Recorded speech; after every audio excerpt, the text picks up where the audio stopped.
Hello everybody, it's Rob again. I just did a video, but my phone wasn't set up properly and it caused a lot of problems. So anyway, I'm redoing a video. I've already planted the watermelon out. I'm going to show you my plans are, okay guys? So the plans are Crimson Sweet in a container, like I've got it pre-started. Scaly Bark, this is my absolute favorite, guys. That went into container, and let's see what else I got here.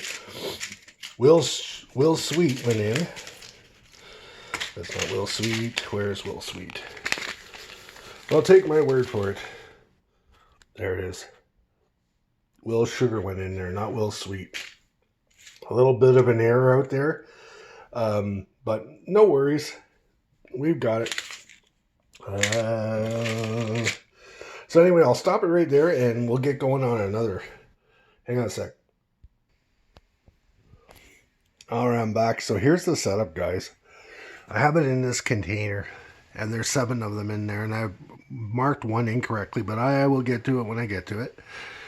So you can see that. And then I'm putting them on a heat mat, and for about 5 days, I'll put them on that heat mat. Just 1 minute. Okay guys, so you can see the watermelon are in there. I got 7 solo cups in these plastic containers. I love these lids.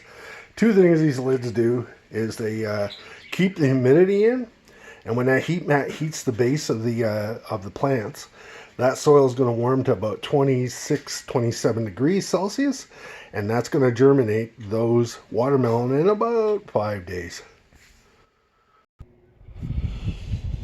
Okay, we're outside, guys, and we're at the watermelon garden, and my previous video that I did that did not turn out.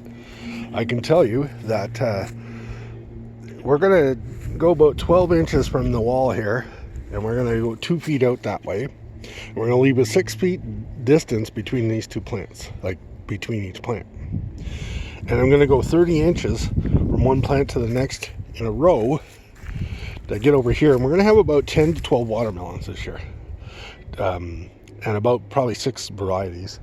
Planning, like Noah, I'm going to grow 2 of each. So anyway, that's what's going to happen here, and I'm going to get working on this bed here, but I got to let it go a little bit, guys, because there's like bugs in there, very beneficial bugs and worms and bumblebees and things like that, and insects that pollinate your garden and protect it from other predators. So I'm going to leave this go until next week, and hopefully we get a nice after Wednesday. Wednesday's supposed to be brutally cold here, 4 degrees. And so I'm going to take the transplants and I'm going to put them up here in the high wall, right here. And then I'm going to go over here, you can see, and I'm going to, on this side, we're going to plant them directly into the soil. Now that's all the short variety ones. I got 80-day varieties like Sugar Baby, and there's also a big one. It's called it's from Montana, Bosman watermelon, and it's a larger variety. It's 80 days apparently too, and of course the early Canadian, right? And we can plant that out here too. And I'll put like 3 seeds in a hill, and I'll trim it down to 1. And if we're successful and get actual watermelons from direct seeding here in Zone 5B, I will be impressed, and I'd be so far as to challenge it and go with like a 90-day variety and try it from seed. Because I see the farmers down in Georgia and the gardeners down in Georgia, they just stick it in the ground. That's got to be sweet. But Attila's garden, and you talk to Ricardo, and he's talking about transplant shock, and that's very real when it comes to watermelon, guys. So if you're serious about growing your watermelon, you got to watch out for that.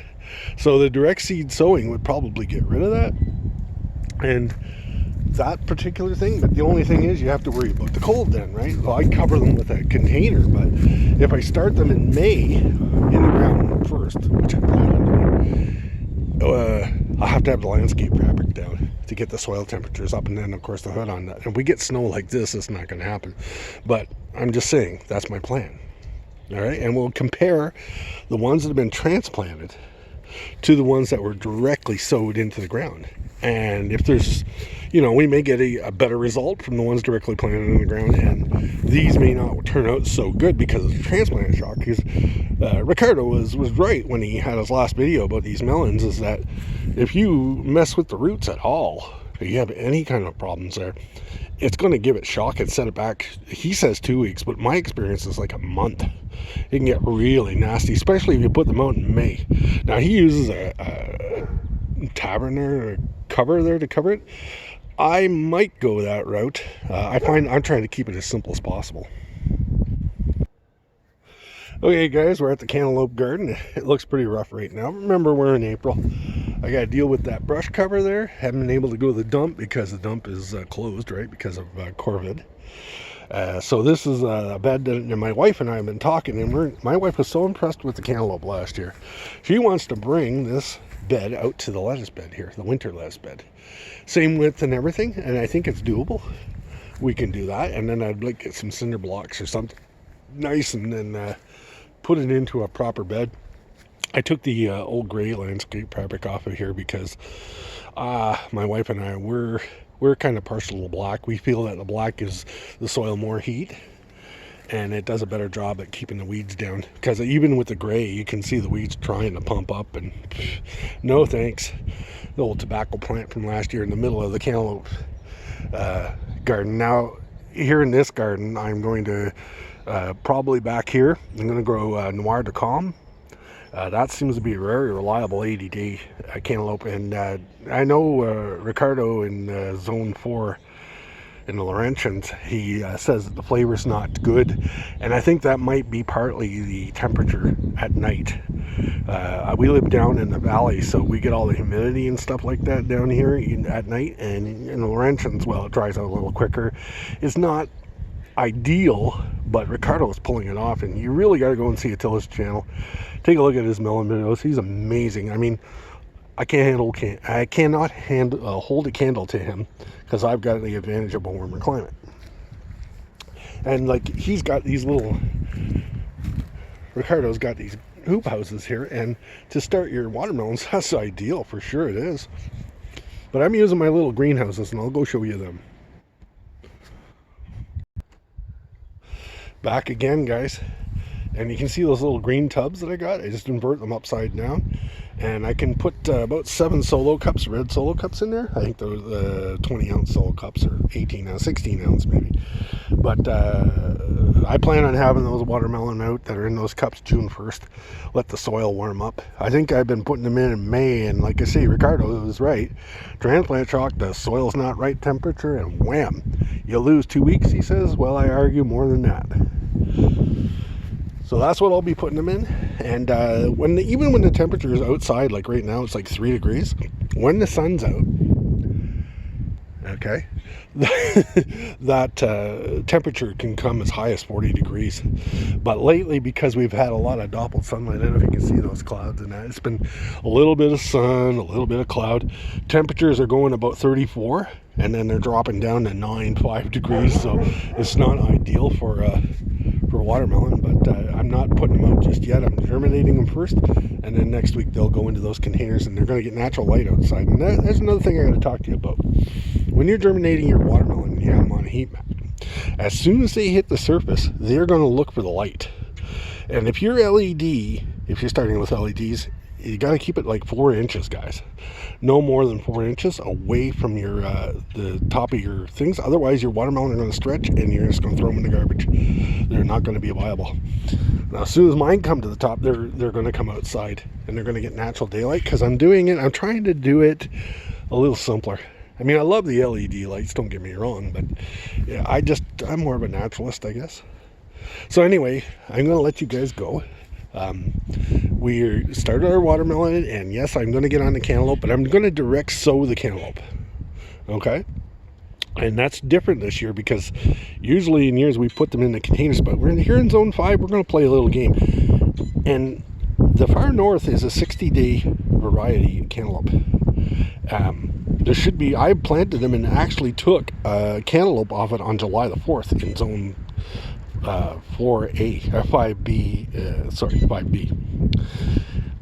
I think that's amazing. Now, these are lunchbox size cantaloupes. They're about a pound, but they fit right in your lunchbox. You just cut them in half, scoop out the seeds, and eat them like whole. It's amazing. And now the Noir de Calme is one of those older variety French melons, and it's very nice, reliable, as Ricardo says, very reliable, and you can plant that one out direct seed, 80 days, and you'll have some beautiful. I mean, last year, I don't think I've tasted a better cantaloupe.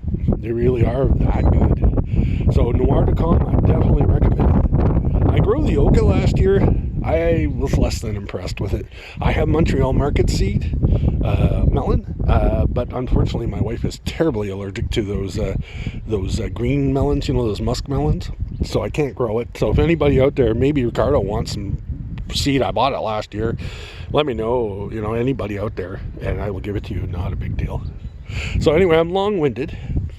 I think I've covered everything, but I do want to talk to you about your watering methods. Now, when you start these watermelons, you're gonna, I don't have any cups out here, goddamn, but anyway, that's okay. I put little holes in here. Now, you water from the bottom with these guys, but sometimes they don't quite water, and then you just pour this out like that and give it a little squeeze, and voila. And that cost me nothing to make. You don't have to have a huge budget to have fun out here in the garden. My wife and I are trying, we're sitting out here sometimes thinking, how can we do it cheaper? How can we do it better? This little garden here, we're going to make it a little wider, and we're going to grow some garlics and stuff in there. But anyway, this is all about watermelon. So, water from the bottom up, and that little squeeze can here, you just make that, just punch a few little holes in there and spray it all on those seedlings there, because you don't want to disrupt the seeds, right? So that's one of the things, but I pre-moistened mine already. So when I pre-moistened it, what happened is I didn't have to worry about the soil going all over the place, because it kind of stuck in place. But with them down at the seed mat now, things are good. Now, we're talking about what I use for fertilizer on these watermelons. That's a big secret. Not really. I make a little concoction out of this molasses, okay? It's green molasses, okay? And you're going to take this molasses, and you're just, I don't even measure, I just pour it into a big, that green container, actually. I just give it a go, pour it in there, like that. Well, of course, I got the lid on. Grass clippings, coffee grounds, weeds, put them in there, and a bubbler. Now, put the bubbler in there. Why do you need a bubbler? To keep the funk down. There's quite a smell that comes from it if you don't put the bubbler on it. And that is super food for your watermelon, for your tobacco plants, which I have to draw in some pollinators for the watermelon, so they're going to go out around the watermelon garden and give it that tropical feeling, We're going to have fun in the watermelon garden this year. So anyway, Ernest has come on because it's so damn cold, and I'm going to walk away from it. Thank you for coming along, guys. I wish the other video would have worked out, but again, if you want to know about watermelon starts and you want to be amazed by watermelon people, Attila's garden, Ricardo's got me beat by a long shot. He is more fussy than I am. I'm a simpler kind of gardener, and he does an incredible job. Please do not hesitate to go see Attila. I'll try and get you a link to that last video for this melon, and I'll put it down in the comments column, or maybe I'll put it in my comments column, and you can just click on it, and it'll segue you right over there, and you'll just he's got more than one video of these watermelons, and he's had success and he's had failures, and he'll speak to all of that. Anyway, enough of me. Stay safe, guys. Apparently COVID is still raging. I'm hoping at some point it'll come down, but we're just going to have to wait it out. Wash your hands, social distancing. Please, everybody, think about the older people out there. There's older folks out there with immune compromise, and you've heard the news about what's going on in long-term care facilities. This is not a good virus. Don't bring it home to your mother. Don't bring it home to your grandmother. Be sensible. Follow the precautions. And if you can get an N95 mask, I'd say put it on. Anyway, Rob out. Take care, everyone. Gracias, amigos. From a very chilly watermelon garden out there. It's got to be 2 degrees. That's it. And inside those containers is probably about 5, but I'll check that out. Take care, everyone. Gracias, amigos.